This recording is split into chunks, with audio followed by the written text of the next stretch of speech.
Okay, so ito yung isang runner.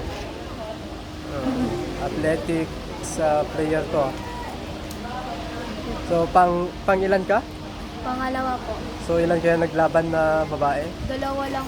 Oh, yun ang maganda. Hindi ka natalo. May place ka pa rin.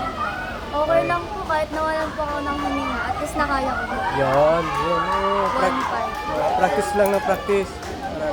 Kasali nga po ulit ako eh. Lalakas ka. Oh. Tara po. Kahit man po matalo or manalo po, at least nag-enjoy ka po. Oh. Saka nadidevelop mo yung sarili mo. Lalakas ka pa. Pagpatuloy mo lang. Ganyan lang naman talaga. Wala namang malakas na... Running ka po ba dati? Dati. Nagko-coach lang ako. Dati nung high school ako, elementary pa. Ganun din. Ano ka po no? First place? Hindi, lagi nga akong huli. Okay lang yun po. At least po na-enjoy mo. Oo, yun ang maganda. Tsaka, nag-ano ka, may positive Kahit man po na nawalan ka sa na po sarili ng... mo. Nawalan ka na po ng hininga. At least nakaya mo at po.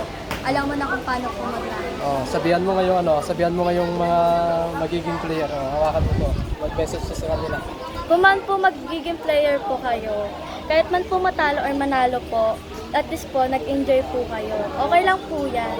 At tawag dito, kaya nyo rin po yan. Kahit man po nawala na po kayo ng hininga, at least nakaya nyo po. Thank you po. Okay, thank you. Anong pangalan mo? Mariela Ilapira po. Ano po, nickname ko pa Ed. Okay, thank you ha. Pagpatuloy mo lang.